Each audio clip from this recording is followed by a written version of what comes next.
penúltimo bloco da nossa aula de hoje. Vamos falar rapidamente, como eu comentei no final do bloco anterior, sobre redes WiMAX, né? Wireless MAN, redes metropolitanas, sem fio.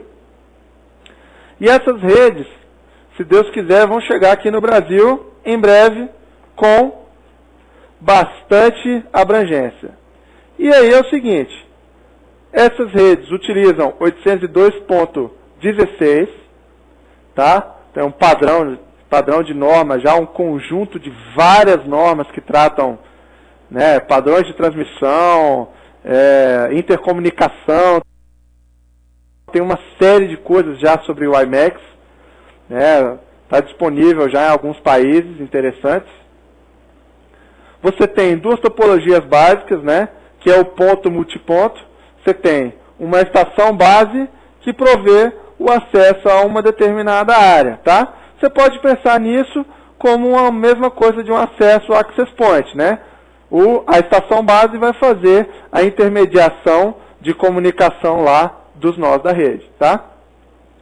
E você tem a rede mesh, isso é, uma estação pode funcionar como um repetidor. Como assim? Né? Você distribui o acesso e você diz, olha, para essa região aqui, essa máquina aqui vai fazer uma repetição de sinal. Então, isso traz uma certa flexibilidade para que você tenha mais facilidade em vencer os aspectos geográficos da cidade. Você imagina uma cidade como o Rio de Janeiro, por exemplo, onde você tem muito morro, né? Então você vai precisar usar alguns subterfúgios de rede mesh aí para fazer os repetidores, tá? Aqui, um exemplo de topologia mesh, tá vendo? Você tem uma estação base lá e estações que servem como repetidores de uma série de outros nós da rede, ok? Como é que é o padrão 802.16?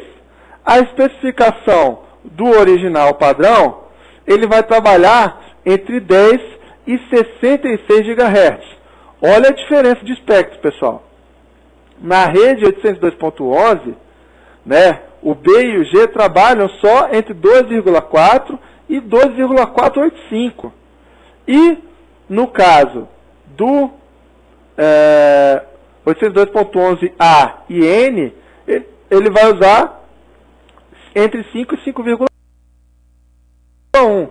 Aqui eu tenho entre 10 e 66 GHz. É um espectro de atuação muito maior. Tá?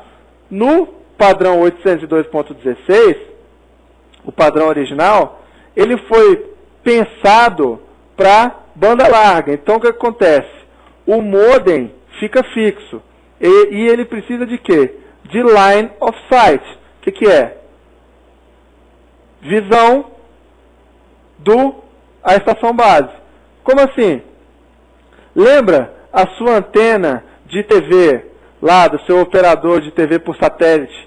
Você tem que colocar ela no telhado para que ela tenha, né, comunicação direta com o satélite? É a mesma coisa.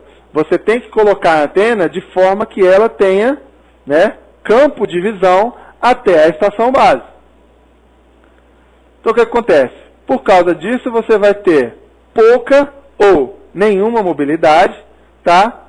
Você tem, dentro desse aspecto de 10 a 66 aí, você tem frequência que é licenciada, frequência que não é licenciada, tem uma série de mudanças, né, de coisas diferentes.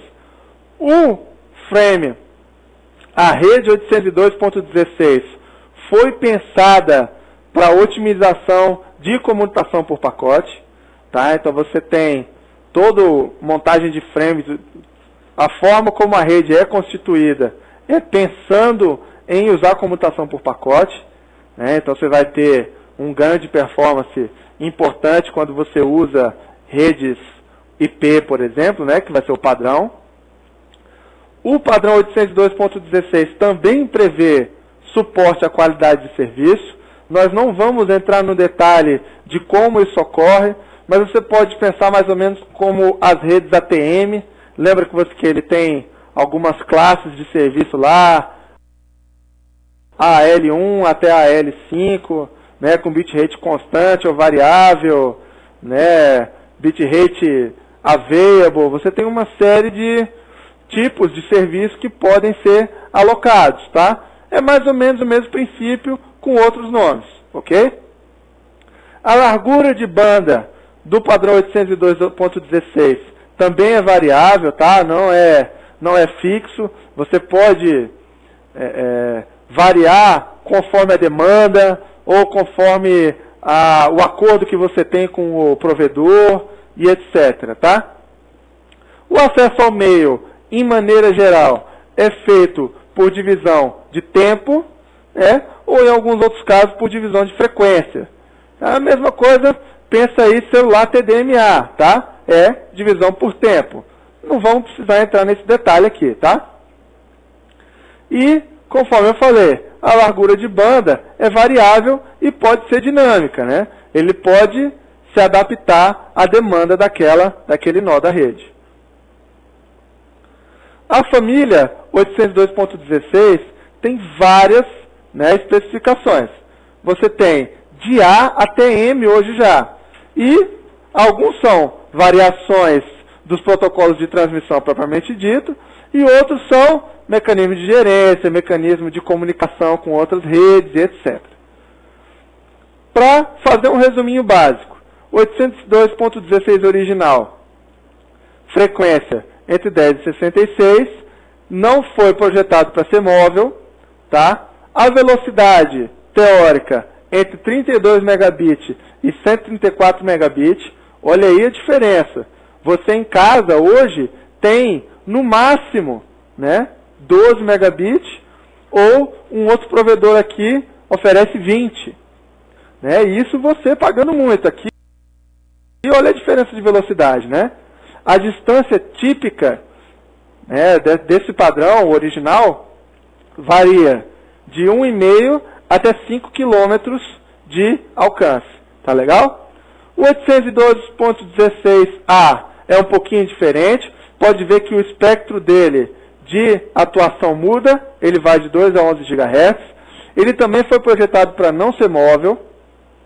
Velocidade máxima dele é um pouquinho diferente. 75 megabits é o máximo. Mas olha a diferença de distância aí, ó. Ele atinge de 7 até 10 km. Já se torna algo bem mais, né, com abrangência bem maior aí essa antena de WiMAX, tá legal?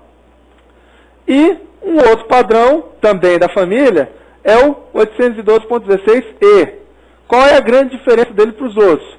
Você tem uma mobilidadezinha básica. Ele trabalha na faixa entre 5 e 6 GHz, tá? E tem uma velocidade mais baixa. Você pode ver que ele atinge no máximo 15 megabits. Só que aí você tem uma mobilidade que é o que a gente chama de mobilidade pedestre. Né? Você pode usar um dispositivo WiMAX em movimento e ele vai permanecer trafegando os dados sem que você tenha muita perda, tá? A distância típica é igual à do 802.16 original, entre 1,5 km e 5. Quadrinho bacana para você perceber as diferenças, ó.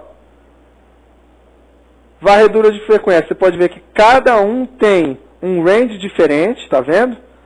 Entre 10 e 66 para o original, o A trabalha entre 2 e 11 e o E entre 5 e 6. Você tem que ter o line of sight no original e no A e no E não necessariamente, tá? Você não precisa ter campo livre para estação base. As diferenças de velocidade de cada um. Você está vendo que o único que te fornece alguma mobilidade é o 802.11e, né? Tamanho da célula, o melhor deles aí é o 802.11a em termos de alcance, tá? E áreas de aplicação. Você pode ver que cada um deles, pessoal, você tem algumas vantagens. No caso do 802.16, você tem melhor velocidade, isso é, o tipo de tecnologia que te provê a maior velocidade final possível. No caso do 802.16a, é o que te provê uma boa velocidade com o melhor alcance possível. E no caso do 802.16e, é o que te dá mobilidade. Tá? Então, você tem algumas aplicações para cada um desses 802.16. Tá? O WiMAX usa, basicamente, o WiMAX móvel, né? Usa 802.16e. O WiMAX foi, da mesma forma como o Wi-Fi Alliance, criado por empresas, né, para manter a interoperabilidade. Então chama Worldwide Interoperability Microwave Access, né? WiMAX.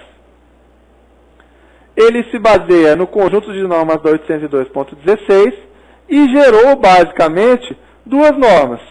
O 812.16/2004, que foi uma revisão do original para acesso fixo à banda larga, e o 812.16e, né, que vai fazer o acesso móvel e banda larga sem fio. Para comparar aí 812.16, que é o WiMAX, e 802.11, que é a rede wireless que a gente conversou, a gente tem um comparativo de algumas características básicas. Então, para lembrar, 802.11, alcance típico entre 30 e 100 metros, e, no caso do WiMAX, entre 7 e 10.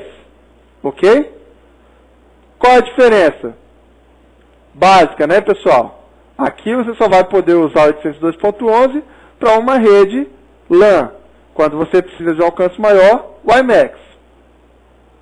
Então, por causa disso, Target Usage, né, que é o objetivo de uso. No caso de wireless normal, é indoor, e do 802.16 é outdoor, né, que é entre prédios. A escalabilidade também é diferente, pessoal. A gente não viu, né, como funcionam a diferença de banda do 802.16, mas vocês lembram que o 802.11 usa aqueles blocos de 22 MHz separados por 5 fixos, né?